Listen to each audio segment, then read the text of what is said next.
Hi అండి. ఈరోజు video special Rajasthani special gave our అండి. అది నేను ఫస్ట్ టైం చేశాను ఇంట్లోను. ఇంత బాగా కుదురుతుందని మాత్రం అనుకోలేదండి.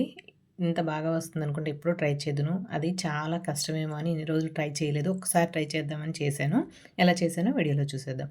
ముందుగా దీనికోసం నెయ్యి తీసుకొని ఒక బేషన్‌లోకి మనం కలుపుకోవడానికి వీలుగా ఉండేలాగా ఒక బేషన్‌లోకి తీసుకొని అందులో ఐస్ క్యూబ్ వేయాలండి. ఏసి బాగా చూడండి ఇక్కడ చూపిస్తున్న విధంగా ఆ నెయ్యి, ఐస్ క్యూబ్ మొత్తం బాగా కలిసేలాగా కలుపుకుంటే ఇలా కొంచెం వాటర్ వస్తుంది. ఐస్ అంతా కరిగిపోయేసరికి ఆ వాటరు గిన్నెలోకి తీసుకొని ఇప్పుడు ఇది నెయ్యి, ఐసు కలిసేసరికి కొంచెం గట్టిగా అవుతుందండి అది. మనం బాగా కలపగా చూడండి ఇక్కడ చూపిస్తున్న విధంగా స్మూత్‌గా తయారవుతుంది.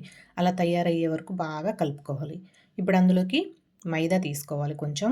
మైదా వేసుకొని అంటే ఒక 50 గ్రాముల నెయ్యి తీసుకున్నామంటే ఒక పావు వరకు మైదా పడుతుందండి. తీసుకొని కొంచెం ఒక 2 స్పూన్లంతా శనగపిండి కూడా వేసుకొని బాగా కలిసేలాగా కలుపుకొని ఇందులో వాటర్ వేసుకోవాలి. అయితే ఇందులో వేసే వాటర్ మాత్రం ఫ్రిడ్జ్‌లో వాటర్ వేయొద్దండి. రూమ్ టెంపరేచర్ ఉన్న వాటరే వేసుకోవాలి. ఎందుకంటే ఫ్రిడ్జ్‌లో వాటర్ వేస్తే ఆ నెయ్యంతా పైకి వెన్నలా వచ్చేస్తుంది. మనకు కలపడానికి వీలుగా ఉండదు. వాటర్ బదులు పాలు కూడా వేసి కలుపుకోవచ్చండి. ఇక్కడ చూడండి ఇలా మొత్తం కలిసిన తర్వాత వడకట్టుకొని ఇందులో కొంచెం నిమ్మరసం వేసుకోవాలి.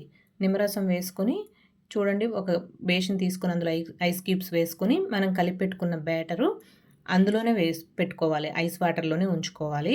ఉంచుకొని కొంచెం కొంచెంగా తీసుకుంటూ మనం బ్యాటరు ఇప్పుడు స్టవ్ వెలిగించి కళాయి పెట్టుకొని నూనె బాగా వేడెక్కాలండి. మనం ఈ ప్రాసెస్ చేస్తుండగానే ఆయిల్ పెట్టుకుంటే బాగా హీట్ ఎక్కుతుంది. చూడండి ఇక్కడ చూపిస్తున్న విధంగా గంటెతోని తీసుకొని అలా కొంచెం కొంచెంగా వేసుకోవాలి. ఒక 10, 15 సార్లు వేస్తే ఒక గేవర్ రెడీ అవుతుందండి. మధ్యలో పుల్ల పెట్టి పుల్ల గాని, చిన్న కర్ర ముక్క లాంటిది గాని, లేదంటే మన దగ్గర ఏదైనా స్టీల్‌ది, సిల్వర్‌ది లాంటివి ఏమైనా ఉన్నా కూడా చెక్క లాంటిది అలా మధ్యలో హోల్ పెట్టి కలుపుతూ ఉండాలి. చూడండి ఇక్కడ చూపిస్తున్న విధంగా. కొంచెం షేప్ అయితే కరెక్ట్‌గా రాలేదండి ఫస్ట్ టైం కాబట్టి. కానీ టేస్ట్ మాత్రం సూపర్‌గా ఉందండి. ఇలాగే అన్నీ చేసుకొని పక్కన పెట్టుకోవాలి. ఇప్పుడు స్టవ్ వెలిగించి మరొక ప్యాన్ తీసుకొని మనం పాలు వేసుకోవాలి. ఆ పాలని కోవాలా తయారు చేసుకోవాలి. చూడండి ఇక్కడ చూపిస్తున్న విధంగా పాలు తీసుకొని అలా కలుపుకుంటూ దగ్గర పడిన తర్వాత అందులోకి కొంచెం పంచదార వేసుకొని అది కూడా దగ్గర పడిన తర్వాత స్టవ్ ఆఫ్ చేసుకుంటే చల్లారితే కొంచెం గట్టిగా అవుతుంది కాబట్టి కొంచెం వేడి మీద లూజ్గా ఉండేలాగా స్టవ్ ఆఫ్ చేసుకోవాలి. ఇప్పుడు మరొక గిన్నె తీసుకొని అందులో పంచదార వేసుకొని కొంచెం నీళ్లు పోసుకొని అది కరిగించుకోవాలి. పాకమేం రానక్కర్లేదండి. కొంచెం స్టిక్కీగా అవుతే సరిపోతుంది. చూడండి ఇప్పుడు రెడీ చేసుకున్నటువంటి ప్లేట్లోకి తీసుకొని ఈ షుగర్ సిరప్ పైనుంచి వేసుకొని మనం రెడీ చేసుకున్నటువంటి కోవాని కూడా దీని మీద వేసుకోవాలి.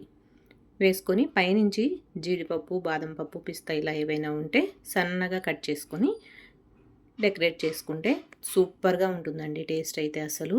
నేను ఇది చేయడము ఫస్ట్ టైమే, తినడము ఫస్ట్ టైమేనండి.